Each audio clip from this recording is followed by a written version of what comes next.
Assalamualaikum warahmatullahi wabarakatuh. Bertemu lagi dengan saya dalam pembelajaran bahasa Indonesia. Kali ini kita akan coba membahas tentang indahnya berpuisi, salah satu materi kelas 8.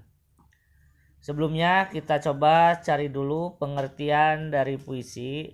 Di sini saya tampilkan dua pengertian. Yang pertama, puisi adalah karya sastra yang mengutamakan keindahan dan kepadatan makna serta terikat oleh aturan-aturan tertentu. Yang kedua, puisi adalah teks atau karangan yang mengungkapkan pikiran dan perasaan penyair dengan mengutamakan keindahan kata-kata. Yang perlu kita garis bawahi di sini ada kata keindahan dan kepadatan makna, serta di pengertian yang kedua ada keindahan kata-kata. Jadi puisi memang yang pertama itu diharuskan kata-katanya indah, yang kedua maknanya itu padat, banyak makna dan lain sebagainya. Nah, di sini apa saja yang diungkapkan dalam puisi? Nah, dalam puisi mengungkapkan berbagai hal seperti kerinduan, kegelisahan, atau pengagungan kepada Tuhan yang diungkapkan dengan bahasa yang indah.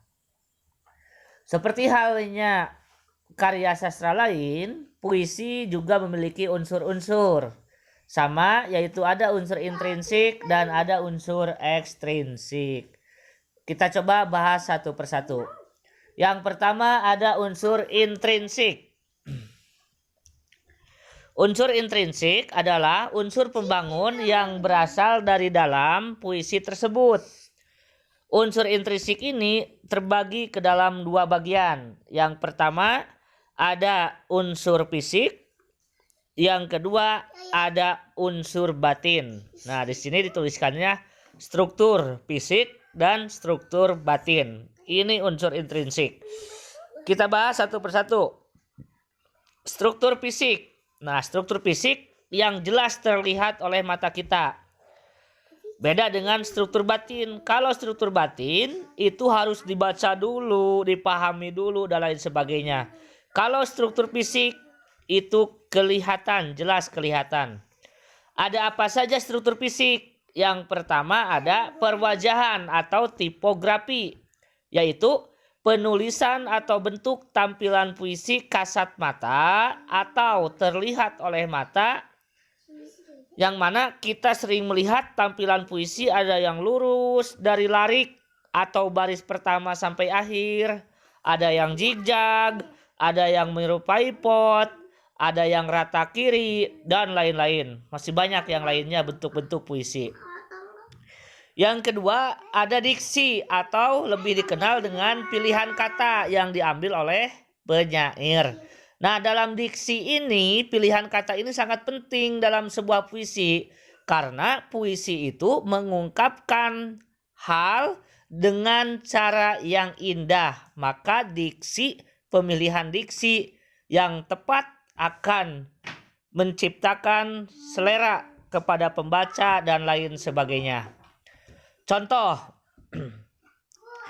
dalam puisi yang berjudul Gadis Peminta-Minta, kalau tidak salah karangan Toto Sudarto Bachtiar, kita akan menemukan kata gadis berkaleng kecil.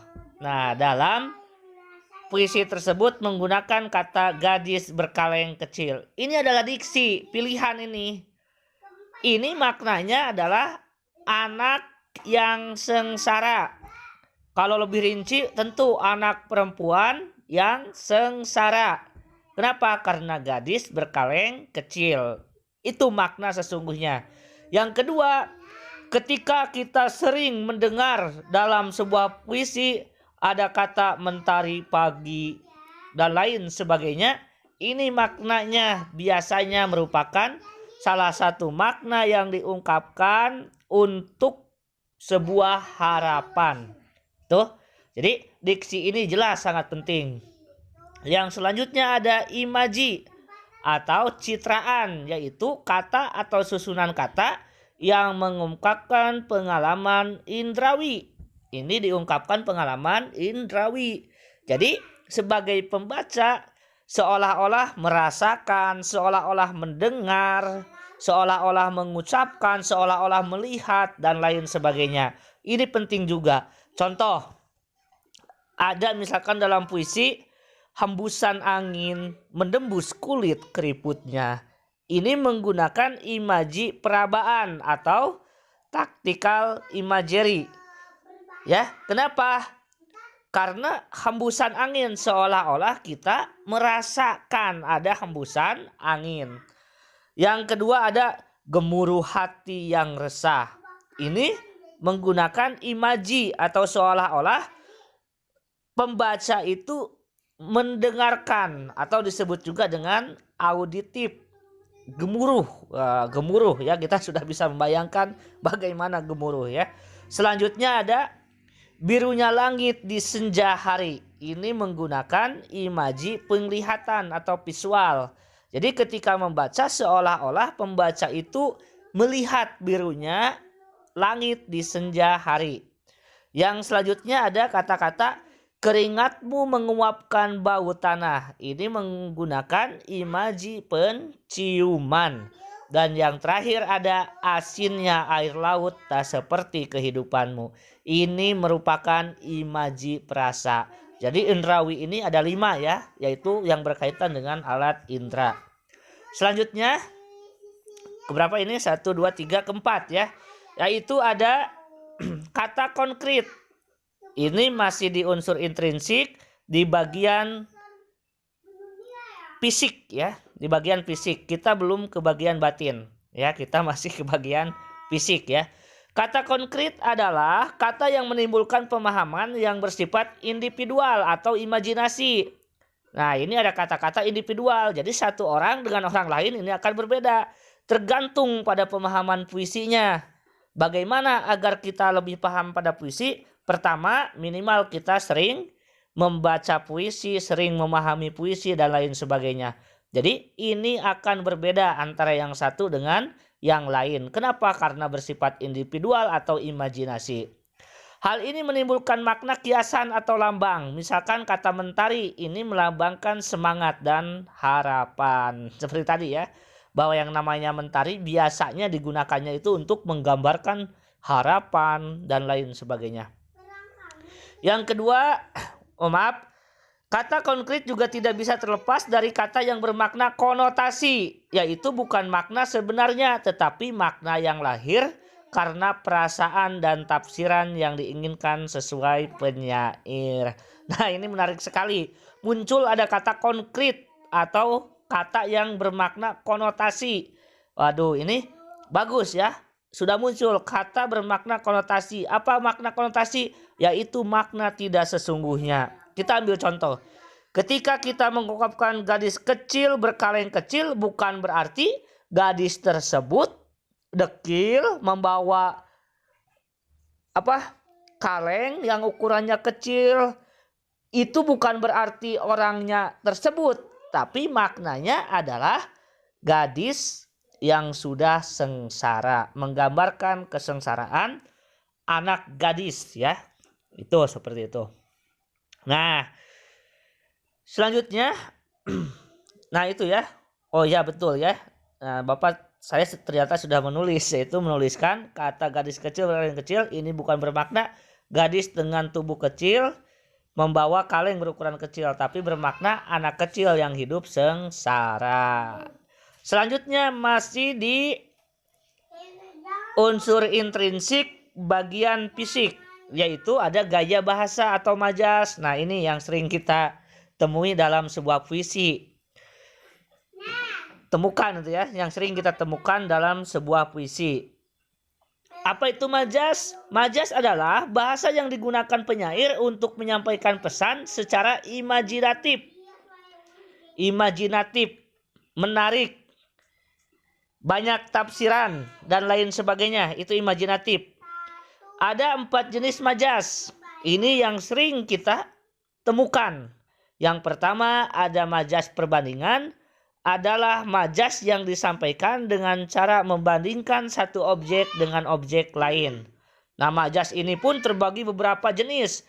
Hanya yang saya tuliskan sekarang ini hanya 5 ya. Kita bahas satu persatu. Ini majas perbandingan. Yang A, ada majas hiperbol, yaitu majas yang membandingkan sesuatu secara berlebihan. Aduh, jadi majas ini membandingkan sesuatu secara berlebihan. Contoh, aku tidak bisa hidup tanpamu. Nah, itu kan masa ya. Seseorang tidak bisa hidup tanpa orang lain. Itu memang betul secara ini ya. Tapi kalau misalkan langsung meninggal, itu tidak mungkin. Atau copot mataku ketika melihatmu. Oh, itu tidak mungkin. Jadi seperti itulah majas hiperbol. Diungkapkannya secara berlebihan. Contoh dalam puisi yang lebih real misalkan, terlihat tulang belulangmu. Wah, tidak mungkin tulang-tulang ya kelihatan bagaimanapun misalkan kecilnya seseorang, tidak mungkin akan kelihatan tulangnya ya, dan lain sebagainya. Yang B, ada majas metafora, yaitu majas yang mengibaratkan sesuatu dengan sifat yang hampir sama. Contoh, aku dijadikan sebagai kambing hitam. Nah, jadi kambing yang hitam itu kesannya jelek ya. Kambing hitam itu kesannya jelek ya. Nah, jadi sebetulnya kambing hitam itu jelek. Jadi aku seolah-olah adalah orang yang menjadi tertuduh gitu ya. Padahal dia tidak melakukan, tetapi dia disangka melakukan. Itu ibaratnya kambing hitam. Ini majas metafora ya. Selanjutnya ada majas metonimia, yaitu majas yang menyatakan hal lain, bisa merek dan lain sebagainya, untuk menyatakan hal lain. Contoh, sewalau kendaraan yang terus sewalau merupakan kendaraan yang terus mendampinginya. Nah, jadi sewalau ini sebetulnya adalah salah satu jenis sendal. Jadi ini bila kita bacakan, sendal itu terus mendampinginya, itu ya, seperti itu. Selanjutnya ada masih majas perbandingan, ada majas personifikasi, yaitu majas yang mengibaratkan benda mati seolah-olah hidup seperti manusia.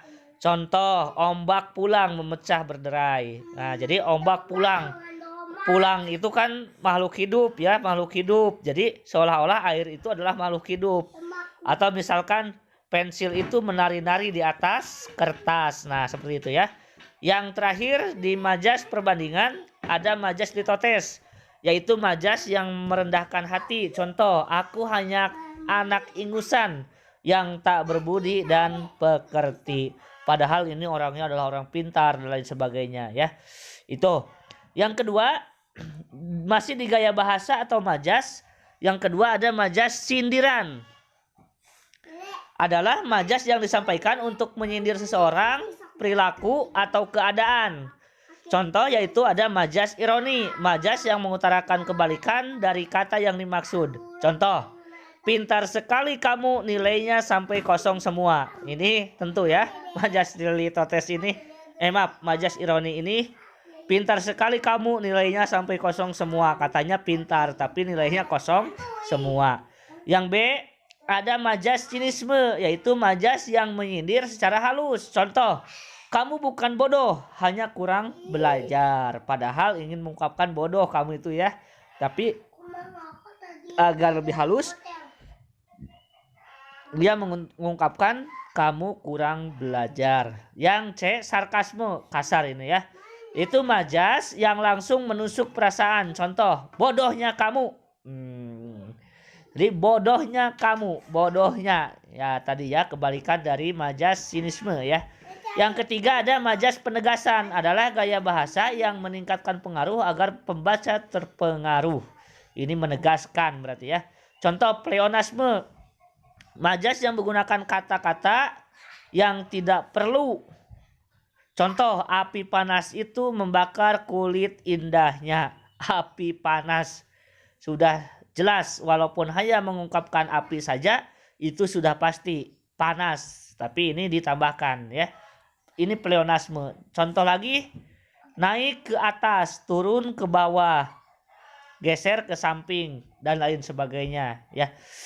Yang B ada majas repetisi, yaitu majas yang mengulang kata. Contoh, aku menangis, aku tersenyum melihat gelagatmu. Nah, jadi akunya diulang-ulang, aku menangis, aku tersenyum, aku melihat gelagatmu, dan lain sebagainya ya. Itu pengulangan.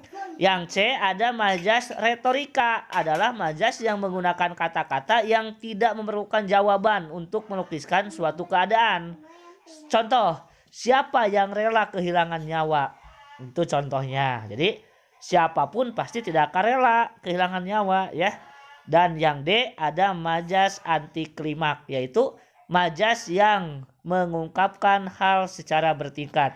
Contoh dari mulai anak-anak, remaja, tua, dan lain sebagainya turut datang ke acara tersebut. Atau dari mulai SD, SMP, dan SMA saat ini sedang dilaksanakan pembelajaran jarak jauh. Itu seperti itu ya. Yang terakhir, dalam majas penegasan ada majas tautologi, yaitu majas yang menggunakan kata bersinonim untuk mempertegas. Contoh, aku marah dan murka dengan semua ini. Kata marah dengan murka ini sinonim, maknanya ini sama ya. Maknanya ini sama. Yang keempat ada majas pertentangan. Majas pertentangan adalah majas yang menggunakan bahasa kias yang bertentangan dengan maksud asli yang penulis curahkan. Contoh, ada majas antitesis, yaitu majas yang menggunakan paduan kata berlawanan. Contoh, aku bertahan di tengah susah senang bersamamu. Nah, jadi susah senang ini berlawanan ya. Yang B ada paradok, yaitu majas yang mengibaratkan hidup dalam kondisi bertentangan dengan kenyataan. Contoh, aku kesepian di tengah keramaian kota ini. Contoh, yang hidup di Jakarta, dia sendirian, walaupun di luar misalkan rame, tapi dia merasa kesepian di tengah keramaian kota. Seperti itu ya. Yang selanjutnya ada masih di unsur fisik ya. Fisik di unsur intrinsik bagian fisik, yaitu ada kesamaan nada atau bunyi, yaitu kemiripan suara atau bunyi yang dihasilkan. Letaknya bisa di awal, di akhir, bahkan di tengah. Contoh, gemuruh suara berkata, mengenang semua duka, mengenang saat bersama. Seperti itu ya. Jadi ada kata berkata, ada duka, ada bersama. Ini memiliki bunyi atau nada yang sama. Nah, ini tadi masih di unsur intrinsik. Yang kedua, bagian batin, yaitu unsur yang dapat ditemukan setelah membaca puisi secara keseluruhan. Nah, untuk memudahkan menghafal unsur ini disingkat trans, yaitu tema, yang mana tema ini adalah pokok pikiran dari puisi. Contoh tentang kesehatan, tentang pendidikan, percintaan, tentang alam, tentang budaya, tentang Tuhan, tentang sosial, dan lain sebagainya. Ini kesimpulan dari keseluruhan puisi. Apa sih yang dibicarakan dalam puisi tersebut? Apakah misalkan penderitaan, apakah misalkan percintaan, dan lain sebagainya. Yang B ada rasa, TR, yang R-nya berarti ya. Yang B ada rasa, adalah sikap penyair terhadap permasalahan yang dituangkan dalam puisi. Yang C ada amanat, adalah pesan yang ingin disampaikan oleh penyair, itu amanat. Yang D ada nada, adalah sikap penyair dalam bentuk suara, bisa marah, sombong, putus asa, dan lain-lain. Yang terakhir yaitu ada unsur ekstrinsik. Tadi ada dua ya, ada unsur intrinsik, yang mana unsur intrinsik ini terbagi dua. Yang satu ada struktur fisik, yang dua ada struktur batin. Yang sekarang adalah unsur ekstrinsik, adalah unsur X pembangun puisi dari luar puisi.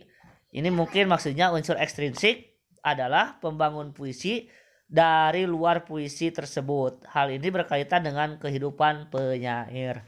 Contoh unsur sosial, contoh lagi ada status ekonomi penyair, ada politik saat itu, seperti itu. Contoh, kalau di masa-masa kemerdekaan mungkin kita akan memaknai aku ini binatang jalang. Wah, itu ya. Nah, itu mungkin akan dimaknai sifatnya itu binatang jalang yang susah diatur seperti itu. Untuk apa? Untuk merebut kemerdekaan. Seperti itu ya.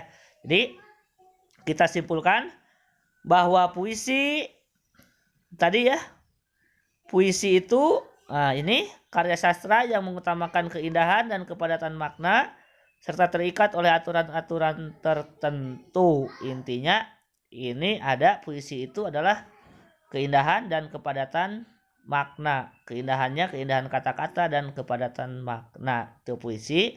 Yang selanjutnya unsur-unsur puisi itu ada 2, yaitu ada unsur intrinsik. Unsur intrinsik terbagi 2 bagian, yaitu ada unsur fisik dan unsur batin. Yang kedua ada unsur ekstrinsik. Itu ya. Seperti itu. Nah, sebelum ke akhir kita lihat dulu salah satu puisi yang ada dalam buku paket pembelajaran bahasa Indonesia. Salah satu paket pembelajaran bahasa Indonesia ya, yaitu ada sebuah puisi yang berjudul Hujan Bulan Juni karya Supardi Djoko Damono. Tak ada yang lebih tabah dari hujan bulan Juni. Dirahasiakannya rintik rindunya kepada pohon berbunga itu. Tak ada yang lebih bijak dari hujan bulan Juni. Dihapusnya jejak-jejak kakinya yang ragu-ragu di jalan itu. Tak ada yang lebih arif dari hujan bulan Juni. Dibiarkannya yang tak terucapkan diserap akar pohon bunga itu. Ya, sekian dari saya pada pembelajaran ini. Mudah-mudahan ada manfaatnya. Terima kasih. Assalamualaikum warahmatullahi wabarakatuh.